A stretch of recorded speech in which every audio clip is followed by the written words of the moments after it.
Hello friends, welcome to plantaholic by Swarnika. और आज हम डिस्कस करेंगे मेल्वेसिए फैमिली को, जिसको कॉटन फैमिली भी बोला जाता है। बेसिकली देखो, किसी भी फैमिली का जो नेम होता है ना, वो उसके किसी एक मेन प्लांट जो कि बहुत ज़्यादा इंपॉर्टेंट है उस प्लांट के नेम पर रख दिया जाता है। जैसे कि इस फैमिली को कॉटन फैमिली बोलते हैं, क्योंकि जो गॉसिपियम होता है, कॉटन का जो प्लांट होता है, वो इसी फैमिली से बिलोंग करता है। और भी कई सारे ऐसे मेम्बर्स हैं जो इस काफ़ी इंटरेस्टिंग है और इस फैमिली से बिलोंग करते हैं।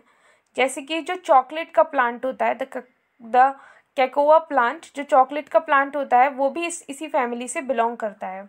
और ये पिक्चर्स में आप इस फैमिली के मेंबर्स को देख सकते हैं। The first one is hibiscus rosa sinensis, which is commonly known as गुड़हल। आपने देखा ही होगा अपने घर के आसपास। So this is also belongs to the family malvaceae. And the second is Abelmoschus esculentus. Sorry, it is Abelmoschus esculentus, which is commonly known as ladyfinger or bhindi. Also belongs to the family Malvaceae. Or it is also called okra. In some languages, it is also called okra. And then the upper picture is of Gossypium hirsutum. And the second picture is of Hibiscus cannabinus. Then you can see the picture of Gossypium herbaceum, and then the other picture with the plant of orange flower. The plant in which you can see the orange flower is the Abutilon indicum. Now let's talk about the systematic position. So according to the Bantam and Hooker's classification, the division of this family is phanerograms. In the case of the animals, we use the word phylum, but in the case of the plants, we use the word division. So the division is phanerograms and the class is dicotyledons. सब classes पॉलीपेटेले, क्योंकि petals जो है वो एक दूसरे के साथ fuse नहीं होते, इसलिए हम सब क्लास पॉलीपेटेले बोलते हैं। सीरीज़ जो है वो थैलेमी फ्लोरे होती है। थैलेमी फ्लोरे सीरीज़ में उन प्लांट्स को रखा गया है जिनकी ओवरी जो है सुपीरियर होती है। हाइपोगाइनस फ्लावर जो होते हैं वो इसकी पहचान है थैलेमी फ्लोरे सीरीज़ की। ऑर्डर जो है वो मेल्वेल्स रहता है एंड फैमिली जो है वो मेल्वेसिए रहती है। हैबिट की अगर बात करेंगे तो अगर हम डिस्कस करेंगे कि जो प्लांट्स है वो herb, shrubs, under shrubs, trees होते हैं, तो आपको मैं बताऊंगी कि इसके अंदर तीनों ही टाइप की कैटेगरी पाई जाती है। हर्ब्स भी पाए जाते हैं जैसे कि एबिटिलॉन और मालवा हो गया। श्रब्स भी पाए जाते हैं जैसे कि गॉसिपियम और हिबिस्कस हो गया। और कुछ ट्रीज भी पाए जाते हैं जैसे कि गॉसिपियम आर्बोरियम हो गया। और इनके अंदर म्यूसिलिजेनस सैप देखने को मिलेगा। जब आप इनको तोड़ोगे तो आप म्यूसिलिजेनस सैप आपको देखने को मिलेगा। और जो यंग पार्ट्स होते हैं वो कवर होते हैं विद स्टिलेट हेयर्स। स्टिलेट का मतलब होता है स्टार शेप। जो शेप है हेयर्स की वो स्टार शेप होती है। This shape you can call it star shaped. So the stellate shape hair are present on the young plant parts. Roots की आप बात करेंगे, मैंने आपको कैटेगरी क्या बताई थी, डाइकॉट। सो डाइकॉट के अकॉर्डिंग जो रूट्स हैं वो टैप रूट होती हैं और ब्रेंच्ड होती हैं। स्टेम जो है वो हर्बेशियस भी हो सकती है और वुडी भी हो सकती है। जो स्टेम है वो इरेक्ट भी हो सकती है। आप जाइए और आप हिबिस्कस के प्लांट को देखिए, बहुत ही ज़्यादा कॉमन प्लांट है जिसको इजीली देखा जा सकता है। So the best way to study the characters of a plant is by seeing the plant. So you can see the plant of Hibiscus rosa sinensis or गुड़हल to understand the characters of this family. So the stem is erect और spreading. Spreading कह सकते हैं आप, surface के ऊपर वो spread कर रही हो, जैसे कि मालवा पार्वी फ्लोरा में देखने को मिलता है। Pubescent with stellate hairs. Pubescent with stellate hair का मतलब है जो यंग स्टेम होती है उसके ऊपर stellate hairs प्रेजेंट होते हैं। लीव्स जो है वो ऑल्टरनेट होती हैं, यानी कि एक लीफ अगर राइट में है तो दूसरी लेफ्ट में होगी, देन अगेन एक राइट में फिर एक लेफ्ट में होगी। इस तरीके से ऑल्टरनेटली लीफ प्रेजेंट होती हैं, लीव्स प्रेजेंट होती हैं। Then leaves are petiolate. Petiolate यानी कि लीव्स के पास एक पेटियोल होता है। स्ट्यूपुलेट, जब आप लीव्स को देखेंगे तो आप देखेंगे कि उनके नीचे जहाँ पर जिस पॉइंट पर जो लीफ की पेटियोल है वो स्टेम के साथ अटैच, उस पॉइंट पर एक लीफ लाइक अपेंडेज प्रेजेंट होगी जिसको स्ट्यूपल बोला जाता है। एंड स्ट्यूपल्स आर डेसिडुअस, यानी कि they fall after a season. और जो लीव्स हैं वो सिंपल भी हो सकती हैं और कंपाउंड भी हो सकती हैं। लीफ सिंपल होती हैं जब इंसीजन जो है, मार्जिन्स जो है वो इंसाइज्ड नहीं होते, और अगर इंसाइज्ड है तो इंसीजन जो है वो मिड रिब को टच नहीं करता। और कंपाउंड लीव्स दो टाइप की होती हैं, पैल्मेट एंड पाइनेट। लेकिन इस फैमिली के अंदर पैल्मेट टाइप की कंपाउंड लीव्स पाई जाती है। द लीव्स आर पैल्मेटली कंपाउंड और डिवाइडेड और लोब्ड। पैल्मेटली का मतलब होता है जो इंसीजन को तो वो टच, जो इंसीजन जो होता है वो मिड रिब को तो टच करता है, and they meet at a point. So ये सबसे अच्छा तरीका है पैल्मेटली को याद करने का, कि जो अलग अलग लीफलेट्स हैं वो एक पॉइंट पर आकर मीट करेंगी। मार्जिन जो है वो वेवी होता है, वेवी मार्जिन को समझने के लिए, और सीरेट भी हो सकता है। वेवी मार्जिन को समझने के लिए आपको देखना चाहिए अशोका की लीफ को, उसके अंदर जो मार्जिन है वो वेवी होता है। Wavy, 1 minute, you can understand the wavy margin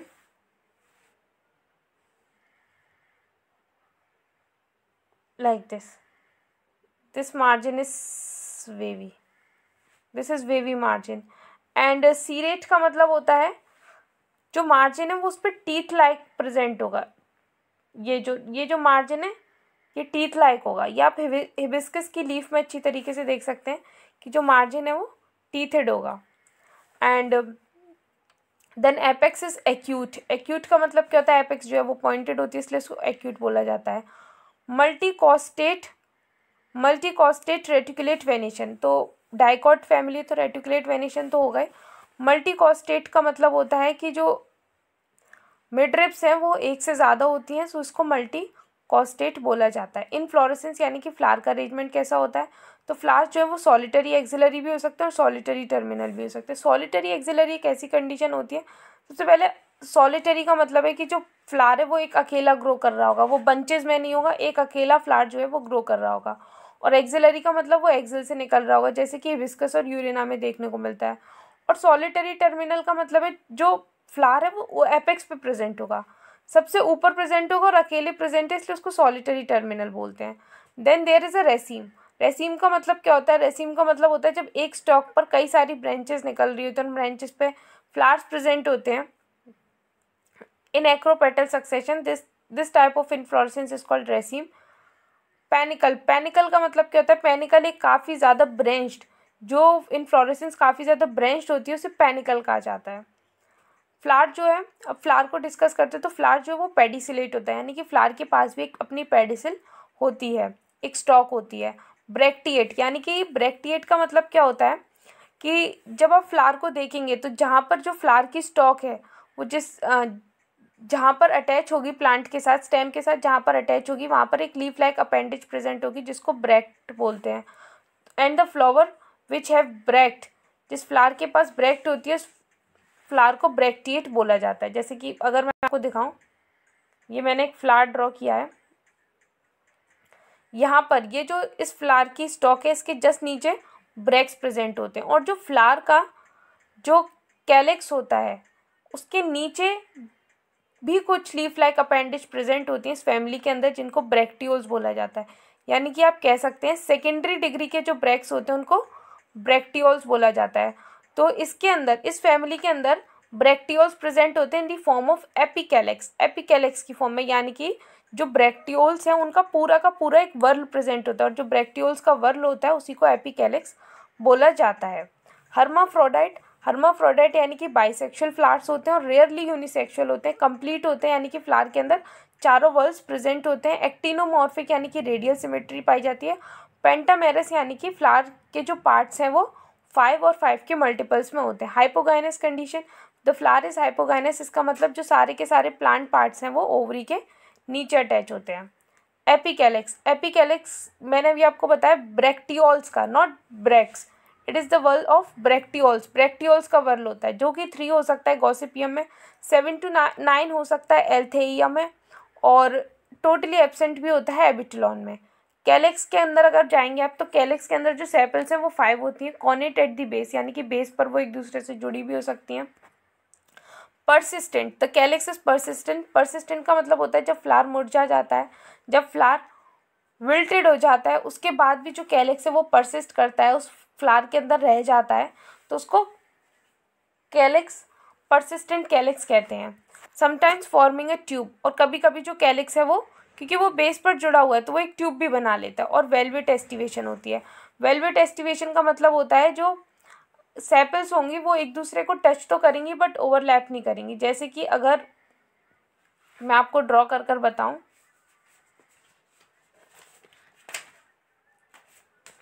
this is you can call as valvate aestivation. Petals जो है कोरोला की डिस्कस करते हैं तो पेटल्स 5 होती हैं। पॉलीपेटल्स यानी कि पेटल्स जो है वो एक दूसरे के साथ फ्यूज नहीं होती, they are free. Sometimes slightly connate at the base, लेकिन बेस पर ये थोड़ी सी एक दूसरे के साथ अटैच होती हैं। और एक स्टेमिनल ट्यूब भी पाया जाता है कोरोला के अंदर, इसलिए इसको एपिपेटलस बोला जाता है क्योंकि जो स्टेमिनल ट्यूब है, स्टेमिनल ट्यूब एक मेल पार्ट हो गया तो स्टेमिनल ट्यूब जो है वो कोरोला के साथ अटैच है, तो this condition is called epipetalous. जो फ्लावर्स होते हैं वो लार्ज होते हैं काफ़ी, आपने देखा होगा हिबिस्कस का फ्लावर कितना ज़्यादा बड़ा होता है, तो फ्लावर्स जो है वो लार्ज होते हैं, शोई होते हैं, ब्राइट कलर्स के होते हैं, ईजिली आइडेंटिफाई हो जाते हैं। और जो कोरोला की एस्टिवेशन है वो ट्विस्टेड होती है। ट्विस्टेड एस्टिवेशन का मतलब क्या है, जो लीव्स हैं वो एक दूसरे को ओवरलैप करती हैं। जो लीव्स हैं वो एक दूसरे को ओवरलैप करती हैं, यानी कि एक साइड जो है वो बाहर होगी और एक साइड जो है वो अंदर रहेगी, एक साइड बाहर होगी और एक साइड जो है वो अंदर रहेगी, एक साइड बाहर होगी और एक साइड जो है वो अंदर रहेगी। This type of aestivation is called twisted aestivation, जिसमें एक पॉइंट जो होता है वो बाहर रहता है, एक पॉइंट अंदर आता है, एक पॉइंट बाहर, एक अंदर, अंदर एक बाहर। This point is outside and this is inside, this is the point which is outside and this point is inside. This type of aestivation is called twisted aestivation. Prominent veins can be observed on the petals, और petals के ऊपर वीन्स भी देखी जा सकती हैं। अब androecium को डिस्कस करते हैं। तो स्टेमन्स जो है वो इंडेफिनिट होती है, यानी कि उनका नंबर कोई फिक्स नहीं है। मोनोअडेल्फस का मतलब होता है कि जो फिलामेंट होते हैं, क्योंकि हमें पता है कि जो स्टेमन के दो पार्ट्स होते हैं, एंथर एंड दी फिलामेंट, तो जो फिलामेंट्स है वो सारे फिलामेंट जो है वो फ्यूज होकर एक बंडल बना लेते हैं। और जो एंथर्स होते हैं वो फ्री होते हैं, anthers are free but the filaments are fused to form a bundle, this condition is called मोनोअडेल्फिस।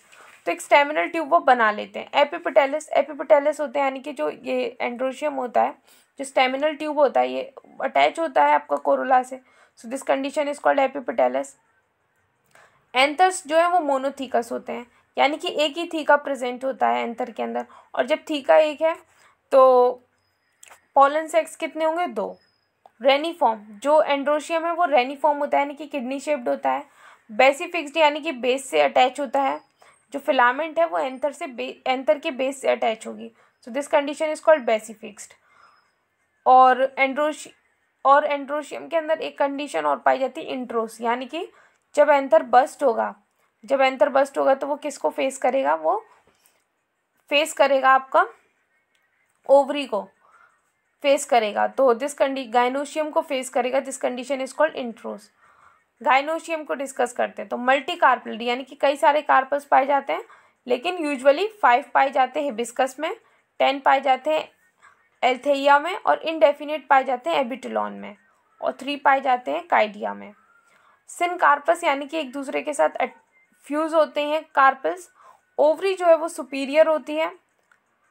पेंटा और मल्टीलोक्यूलर, जो ओवरी है वो पेंटालोक्यूलर, यानी कि उसके अंदर कई सारे लोक्यूल्स भी हो सकते हैं, और पेंटालोक्यूलर यानी कि सिर्फ 5 लोक्यूल्स भी हो सकते हैं। और एक्साइल प्लासेंटेशन होती है।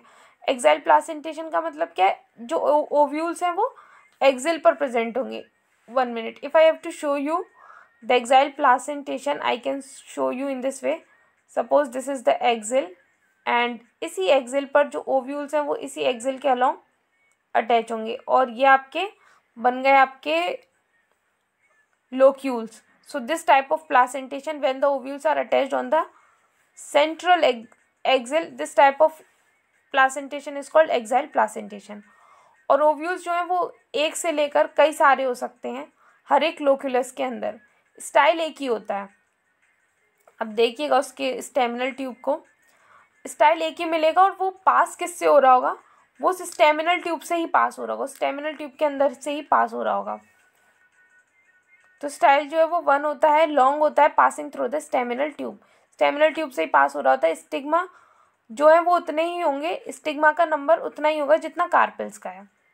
फिर फ्रूट की बात करें तो जो फ्रूट होता है वो स्कीज़ोकार्पिक कार्सेरुलस होता है। स्कीज़ोकार्पिक और कार्सेरुलस का मतलब क्या है, जब जो फ्रूट है वो कई सारे फ्रूटलेट्स में, मतलब छोटे छोटे फ्रूट्स से मिलकर पूरा एक कंप्लीट फ्रूट बनता है, तो उसको बोलते हैं स्कीज़ोकार्पिक फ्रूट। और उन छोटे छोटे जो फ्रूटलेट्स होते हैं उनको बोलते हैं मेरिकार्प्स। तो कई सारे मेरिकार्प्स के मिलने से एक स्कीज़ोकार्पिक फ्रूट बनता है। और कार्सेरुलस का मतलब हो गया, ये जो मेरिकार्प्स जब 1 सीडेड होते हैं, यानी कि उनके अंदर सिर्फ एक सीड प्रेजेंट होती है, so the fruit is called schizocarpic carcerulus, जो कि एबिटलॉन, मालवा और सीडा में मिलता है। कैप्सूल टाइप का फ्रूट भी मिलता है हिबिस्कस में और गॉसिपियम में। बेरी मिलता है मालवा विस्कस में। अगर अब सीड की बात करें तो सीड जो है वो नॉन एंडोस्पर्मिक होती है, यानी कि सीड के अंदर एंडोस्पर्म एब्सेंट होता है। सीड कोट जो होता है वो हेयरी होता है। And the seeds are very less in number, यानी कि काफ़ी कम सीड्स प्रोड्यूस होती हैं। एग्जाम्पल दिया है गॉसिपियम का। पॉलिनेशन जो है वो एंटोमोफिलिस टाइप का होता है। एंटोमोफिलिस का मतलब हो गया यानी कि इंसेक्ट्स के थ्रू पॉलिनेशन होता है। फिर अगर हम इसके फ्लोरल फॉर्मूले को डिस्कस करें तो BR का मतलब हो गया ब्रैक्टिएट। फिर यहाँ पर आप देख सकते हैं एक्टिनोमॉर्फिक टाइप ऑफ सिमेट्री का सिंबल, बाइसेक्सुअल, एपिकैलिक्स। एपिकैलिक्स के अंदर 5 to 7 ब्रैक्टियोल्स होते हैं। कैलिक्स के अंदर 5 सेपल्स होते हैं, क्योंकि वो सेपल्स जो हैं वो अटैच हो सकते हैं बेस पर, तो इसलिए उसको ब्रैकेट में बंद किया गया है 5 नंबर को। फिर कोरोला में भी 5 पेटल्स देखने को मिलेंगी। और एंड्रोशियम जो है इसके अंदर इनफाइनाइट स्टेमेंस होती हैं, इनडेफिनेट होती हैं। इनफाइनाइट का मतलब है इनडेफिनेट। और ये जो आर्क बनाई गई है C और A के ऊपर, ये शो करती है एपिपेटलस कंडीशन को, यानी कि जो स्टेमिनल ट्यूब है वो अटैच होता है किसके साथ, कोरोला के साथ। गाइनोशियम में 5 कार्पेल्स बताई गई हैं और ये बेसिकली 5 होती हैं। मल्टी कार्पलरी भी कंडीशन पाई जा सकती है। हमने यहाँ पे बेसिक 5 वाली कंडीशन लिख दी है और ब्रैकेट में बंद किया गया है क्योंकि वो सिन कार्पल्स होती हैं, एक दूसरे के साथ फ्यूज़ होती हैं कार्पल्स। और अंडरलाइन किया गया है G को, इसका मतलब ये है कि जो ओवरी है वो सुपीरियर रहेगी। और you can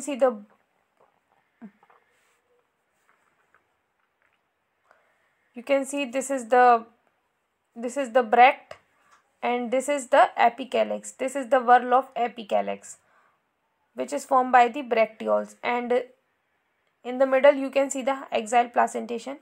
These all are the anthers and this is the mother axis. This is the floral diagram. So this is all about the family Malvaceae. In the later videos we will discuss about its important members and its economic importance. You can subscribe to this channel if you really like the video. Thank you.